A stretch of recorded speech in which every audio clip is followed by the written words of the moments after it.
নমস্কার, সাহিত্য চিরন্তন বাংলা অডিও স্টোরি চ্যানেলে আপনাদের সকলকে স্বাগত। সাহিত্য চিরন্তনের আজকের নিবেদন কেশবচন্দ্র গুপ্তর লেখা লুব্ধ।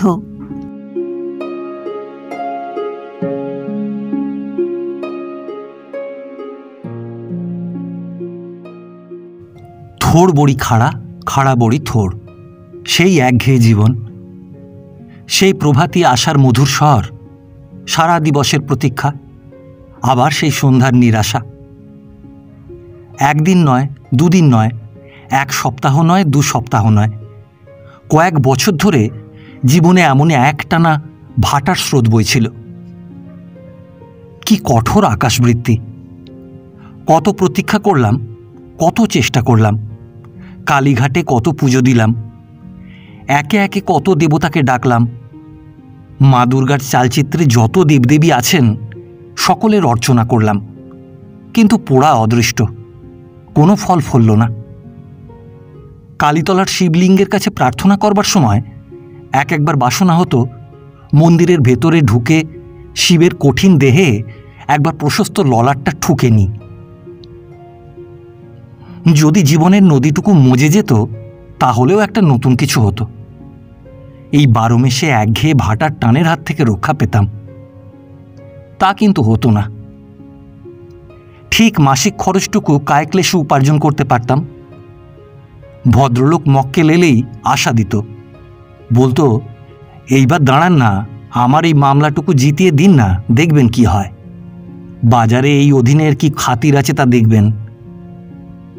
এমন আশ্বাসবাণীও একঘেয়ে। বঞ্চনা করে অল্প পারিশ্রমিক দেবার সময় ভদ্রবেশধারী সকল মক্কেলই অমন কথা বলতো। অনেকে নগদ ফি দেবার সময় এলেই বলতো, এই যে বাবু, দাদা টাকা নিয়ে আসছেন, দাদা টাকা নিয়ে আসছেন। অথচ ভাইয়ে ভাইয়ে তুমুল সংগ্রাম, পরস্পরের মুখ দেখা দেখি নেই। প্রথম প্রথম তর্ক করতাম, মক্কেল অপ্রস্তুত হয়ে বলতো, আগে মাস্তুতো ভাই। সকল চোরের মধ্যে পরস্পরের ওই সম্পর্ক। এখন আর ও কথার প্রতিবাদ করি না। একঘেয়ে কথার একঘেয়ে প্রতিবাদ করে কে শক্তির অপচয় করে। দালালগুলো বলতো, বাবু, আপনার নাম বাজারময় ছড়িয়ে পড়েছে, একটা গাড়ি ঘোড়া করুন। হাসতাম, ভাবতাম বাজারের লোক আমার অমল যশ সৌরভেই মুগ্ধ হোক। ঘরের অবস্থাও ওইরূপ। শাস্ত্রে আছে বটে, ইষ্টা ভার্যা সৌমিত্রং চ অপূর্বাণী দিনে দিনে, কিন্তু শাস্ত্র মাথায় থাকুন। যাক, ভদ্রলোকের মেয়ে, তার কথায় কাজ নেই। উকিল সভার আদি ও অকৃত্রিম রীতি অনুসারে নব্য জুনিয়র উকিলের দল রাজা উজির মারছিলেন। হাকিমেরা যে প্রত্যেকে মূর্খ এবং নির্বোধ তা প্রতিপন্ন করবার চেষ্টা করছিলেন। প্রত্যেকেই নিজের ঢাকের ওপর সবেগে লগুড় পিটছিলেন। আমি একটু আইনের নজির দেখছিলাম। সেদিনটা প্রাণে একটু আনন্দ ছিল। একসঙ্গে 22 টাকা উপার্জন করেছিলাম। আহা, প্রত্যহ যদি এমন হতো। সবেগে সতীশচন্দ্র গৃহে প্রবেশ করে তারস্বরে বেয়ারাকে ডাকতে লাগলো। বলা বাহুল্য, 2-4 জন তাকে পরিহাস করে উঠল। সে বলল, হ্যাঁ হে, ঠাট্টা নয়, আজ সেন্ট লেজারের টাকা পাঠাবার শেষ দিন। রমেশ বলল, ওই কষ্টের পয়সা ওই রকম করে নষ্ট করতে মায়া হয় না। সতীশ বলল, আরে মায়া কি, এই অবস্থায় 10 টাকা কম আর 10 টাকা বেশি তো কিছু এসে যায় না। না হয় 10 টাকা যাবে, কিন্তু বাবা, একবার মেরে দিতে পারলে যে 2 লাখ 2.5 লাখ টাকা, নিদেন 2-10 হাজারও তো হবে। আমি ভাবলাম, বাস্তবিক 10 টাকা কম বেশি হলে জীবনের গতি পরিবর্তিত হবে না। পৃথিবীর সকল স্থান থেকে লোকে এই লটারির টিকিট কেনে। সব টিকিট বিক্রি হলে টার্ফ ক্লাবের সাহেবেরা লটারি করে। বিলাতের ডার্বি ঘোড়দৌড়ে যতগুলো ঘোড়া থাকে, একদিকে তাদের নাম থাকে আর একদিকে ক্রেতাদের নাম থাকে। ঘোড়ার নামের সঙ্গে অনেক শূন্য টিকিট থাকে। ভাগ্যবান লোকদের নামের সঙ্গে ঘোড়ার নামের টিকিট ওঠে। তারপর বিলাতে ঘোড়দৌড় হয়। তাদের মধ্যে আবার যে ঘোড়া প্রথম স্থান অধিকার করে, যার নামে সেই ঘোড়ার টিকিট উঠেছিল, সে প্রায় 2-2.5 লক্ষ টাকা উপহার পায়। যার নামে ঘোড়া ওঠে সেই লটারির উপহার পায়। অবশ্য যার ঘোড়ার যত দ্রুত বেগ তার লাভের মাত্রা তত অধিক। কে বলতে পারে একখানা টিকিট কিনলে আমার নামে একটা বেগবান অশ্ব উঠবে না? আমিও 2.5 লক্ষ টাকা পাবো না? আনন্দে প্রাণটা নেচে উঠল। ধীরে ধীরে উঠে সতীশের পাশে গিয়ে দাঁড়ালাম। সতীশ মানি অর্ডারের ফর্মে লিখছিল। আমি বললাম, ওহে, আমারও নামে 10টা টাকা পাঠালে হয় না? সতীশ জুয়ারি, যত রকম লটারি আছে প্রত্যেকটিতেই কষ্টলব্ধ টাকার অসৎ ব্যবহার করে। সঙ্গী পেয়ে তার বড় আনন্দ হলো। সে বলল, আরে নিশ্চয়ই হয়, আরে দাও না, একখানা কেন, 2-4খানা টিকিট কেন? আমি বললাম, হ্যাঁ 2-4খানা, একখানা হয় না আবার 2-4খানা।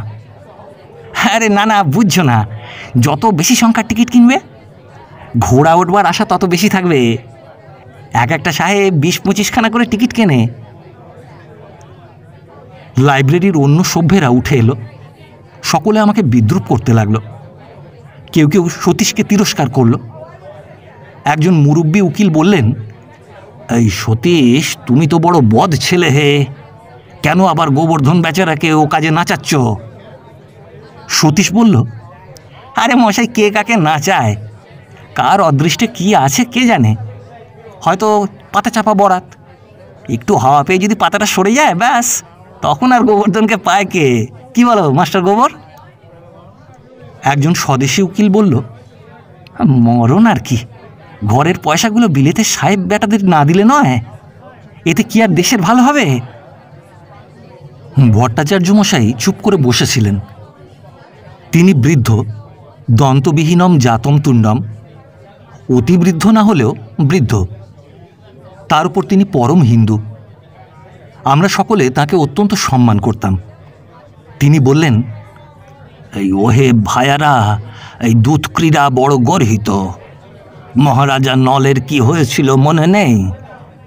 এই মৃচ্ছকটিকে, আচ্ছা থাক, দেখো একবার অদৃষ্ট পরীক্ষা করে, তবে ভবিষ্যতে সাবধান। আমি একটু গদগদ কণ্ঠে বললাম, কি জানেন ভট্টাচার্য মশাই, রাত্রি যখন খুব অন্ধকার হয় তারপরেই আলো আসে। অবস্থাটা একটু সঙ্গীন হয়ে দাঁড়িয়েছে।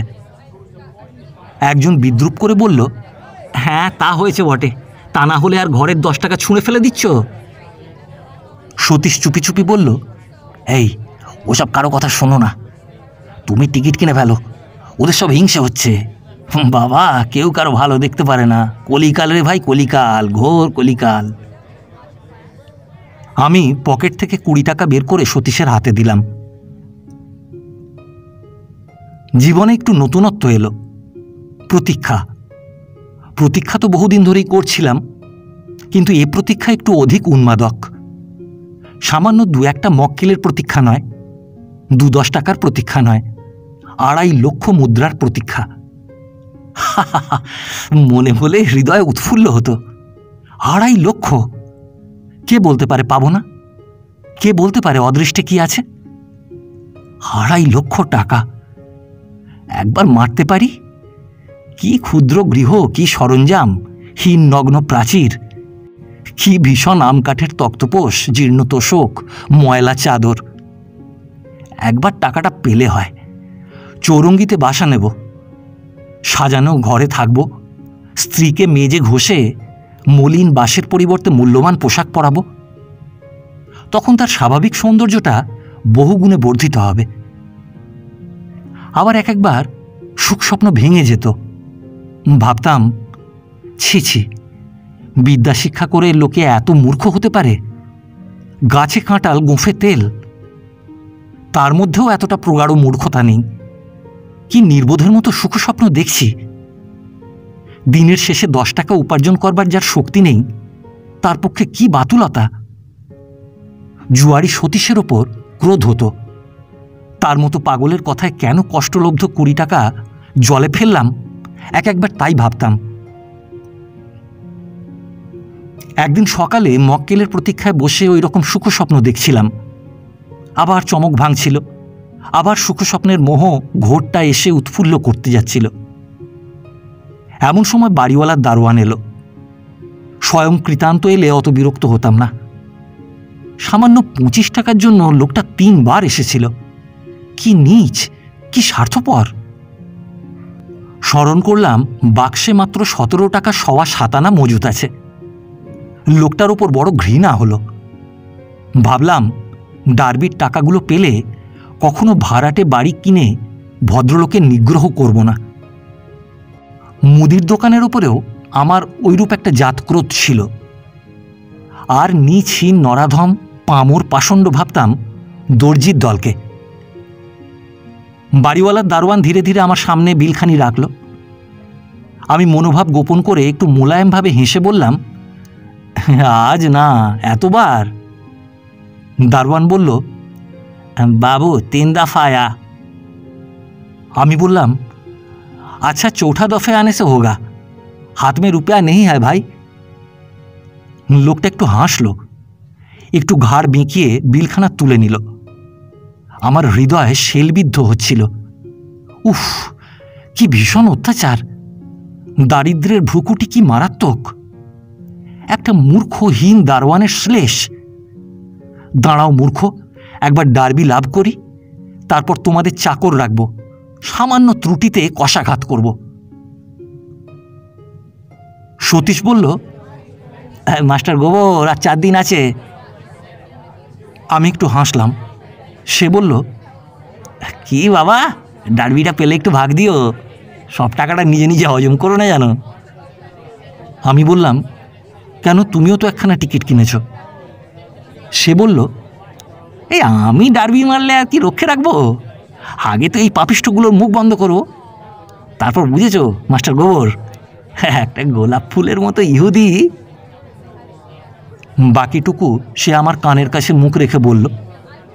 আমি হেসে বললাম, তোমার মরণ নেই, আমি নিজের অবস্থাটা একটু শুধরে নেব, বাড়িওয়ালা, মুদি, দর্জি, এইসব বেয়াদবগুলোর অত্যাচারের হাত থেকে রক্ষা পাব। সতীশ হেসে বলল, তা তোমার স্ত্রী কি বলে?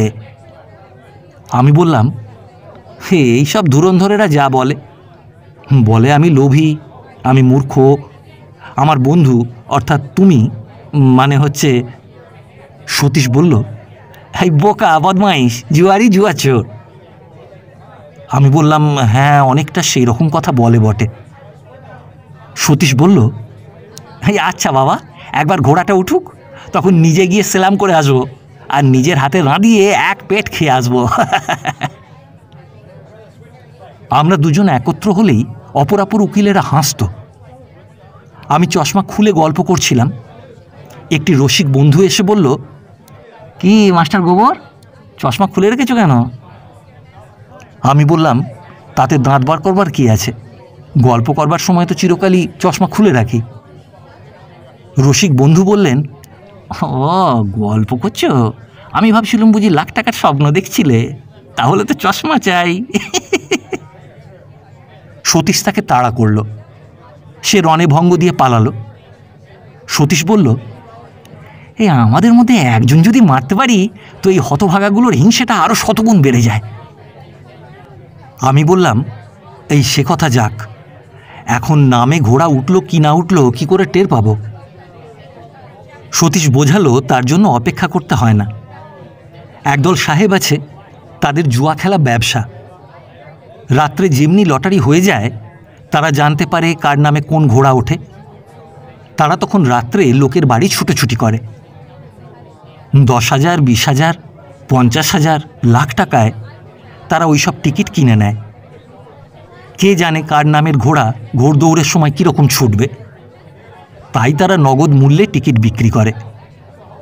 যে সাহেব কেনে সে তা থেকে 10,000 হারাতেও পারে, আবার 2.5 লক্ষ টাকা পেতেও পারে। এই খেলায় নতুনত্ব ছিল। এতদিন কেন টিকিট কিনিনি তাই ভাবছিলাম। সতীশ বলল, আরে এই দেখো না, আরও 4টে দিন মাত্র বাকি আছে, লটারির দিন রাত্রে একটু সজাগ থেকো, দেখবে মোটর গাড়ি প্যাঁক প্যাঁক করতে করতে তোমাদের গলিতে ঢুকছে, বড় বড় সাহেব তোমাদের বাড়ির দরজা ঠেলছে। বৈশাখী চপলার মতো ক্ষীণ হাসির রেখা আমার ওষ্ঠপ্রান্তে মিলিয়ে গেল। কি সুখ রজনী আসছে কে বলতে পারে। পুরুষস্য ভাগ্যম পণ্ডিতরা ঠিকই বলেছেন। রাত্রিতে লটারি, শত শত লোকের ভাগ্য পরীক্ষা হবে। মধ্যে এক জ্যোতিষীর দ্বারা কোষ্ঠী পরীক্ষা করে নিয়েছিলাম। কোষ্ঠীর ফল শুভ, শত্রুনাশ, মহল্লাস, ধনাগম, সুহৃদ লাভ। কিন্তু আর সন্দিগ্ধ মনে বাস করা দুরূহ হয়ে উঠছিল। যা হোক, একটা সংবাদ পেলে মনে শান্তি আসত। আবার পুরনো কর্মস্রোতে গা ভাসিয়ে দিতে পারতাম। আজই এই দুর্ভাবনার একটা নিবৃত্তি হবে। চিন্তিত মনে ঘরে ফিরলাম। স্ত্রী বলল, তোমার উপর দিন দিন আমার শ্রদ্ধা কমছে। তুমি কি সত্যি সত্যি ভাবো যে টাকা পাবে? আমি বড় বিরক্ত হলাম। সেও বিরক্ত হলো। আমি তাকে তিরস্কার করলাম। সে কাঁদল। নারীর ব্রহ্মাস্ত্র। আমি আরও বিরক্ত হলাম। স্ত্রী বলল, আমার মরণ হলে তোমার ভালো হয়। সেই পুরনো কথা। আমি বললাম, মরণ সোজা কথা নয়। সোজা আজকাল খুব। 2 পয়সার কেরোসিন তেল হলেই হয়। আচ্ছা, তুমি লটারির টাকা নিয়ে সুখে থেকো, আমি নিজের পন্থা দেখব। আমি কিছু বললাম না। কি বলবো? একটু সুখের লেশমাত্র ছিল না। পৃথিবীতে কারো এক কপর্দক সহানুভূতি পাইনি। কেউ একবার বুঝল না প্রাণের ভেতর কি উত্তেজনা পুষে রেখেছিলাম। সে রাত্রে আর আহার নিদ্রা হলো না। ভৃত্য 2-একবার ডাকতে এলো। আমি কিন্তু ওপরে উঠলাম না। বাইরের ঘরেই শয্যা রচনা করে শুয়ে রইলাম। কণ্টক শয্যা। স্ত্রীর কঠোর ব্যবহার, উচ্চাসার মধুর বীণাঝঙ্কার, নিরাশার ভ্রুকুটি, জঠর জ্বালা একসঙ্গে দল বেঁধে আমার সূচিকাবিদ্ধ করছিল। ভাবলাম, এই কাল রজনী কোনরূপে পোহালে হয়। টাকা পাবার আশা, ধনী হবার প্রতীক্ষা, এত ভাষণ, না জানি অর্থাগম কি বিষম ব্যাপার। সন্দেহ হচ্ছিল, তবে কি অর্থে সুখ নেই? আবার বাড়িওয়ালার দারোয়ান, মুদি, দর্জি সব মাথা তুলছিল। আর সন্দেহ রইল না যে অর্থেই সুখ, ধনলাভেই শান্তি। প্রায় মধ্যরাত্রি। সারা রাত একরকম নিদ্রা হয়নি। গলির মোড়ে সামান্য শব্দ হলেই আশায় প্রাণ নেচে উঠছিল। বুঝিবা সুসংবাদ নিয়ে মোটরগাড়ি ছুটে আসছে। সমস্ত ঘটনাগুলো যেন আমার সপক্ষে দল বাঁধছিল। হঠাৎ সতীশের হাতে টিকিট কেনা, কোষ্ঠীর ফল, এমনকি স্ত্রীর সঙ্গে দ্বন্দ্ব আমার পক্ষে শুভ। তা না হলে তো আর বাইরে শয়ন করতে পারতাম না। মধ্যে একটু তন্দ্রা এসেছিল। হঠাৎ একটা শব্দে ঘুম ভাঙল। একাধিক লোকের কণ্ঠস্বর। বাড়ির বাইরে ভীষণ জনতা। সকলে এক বাক্যে ডাকছিল, উকিলবাবু, উকিলবাবু, উকিলবাবু, আরে শিগগিরই, শিগগিরই উকিলবাবু, দর খোলো, উকিলবাবু। কি অপার আনন্দ! পয়সা হলে বন্ধুর অভাব হয় না। এতদিন পাড়ার লোক আমায় গ্রাহ্য করত না। আজ ডার্বি মেরেছি বলে কি আগ্রহ! মশাই, শীঘ্র দরজা খুলুন। প্রাণ ভরে হেসে নিলাম। শীঘ্র? সস্তায় টিকিট কিনে লাভ করবে সাহেব, দাঁড়াও। আবার দ্বারে শব্দ, আরে মশাই শিগগির, সর্বনাশ হবে, শিগগির। এবার ভাবলাম দরজা না খুললে অভদ্রতা হয়। অশিক্ষিত ধনী লোক অভদ্রতার প্রশ্রয় দেয়। আমি শিক্ষিত ধনী। ধনী। খুব খানিকটা হেসে নিলাম। জয় দুর্গা বলে বাড়ির দ্বার খুললাম। প্রতিবেশীরা মহা আগ্রহে বলল, আরে শীঘ্রই যান মশাই, শীঘ্রই, শীঘ্রই আগুন, শীঘ্র যান মশাই, আগুন, আগুন। আগুন? তবে কি সাহেবের মোটর গাড়ি জ্বলে গেছে? আমি বললাম, আগুন মোটর গাড়িতে?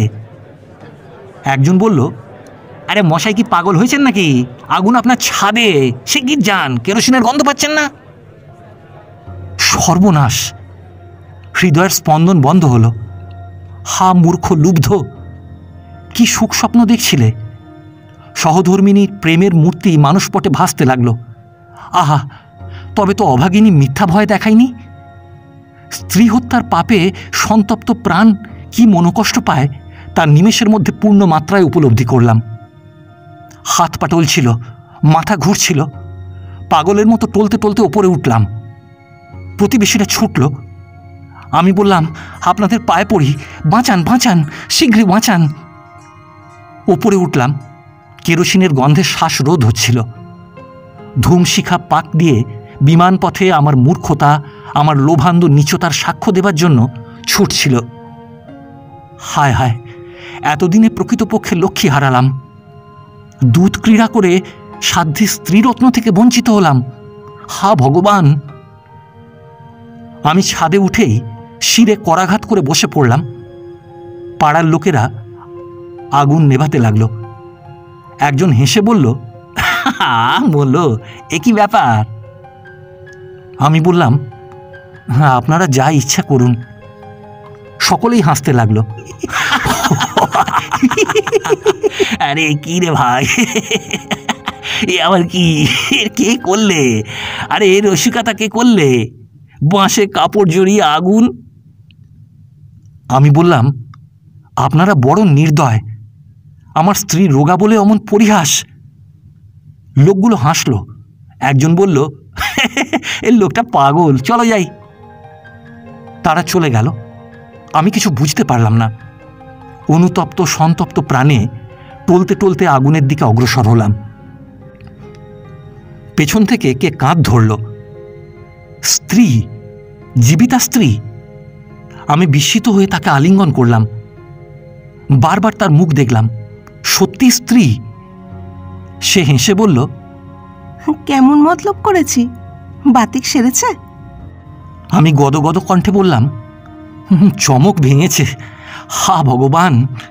তোমাকে ফিরে পেয়ে বাস্তবিক শত ডার্বি লাভের আনন্দ পেলাম।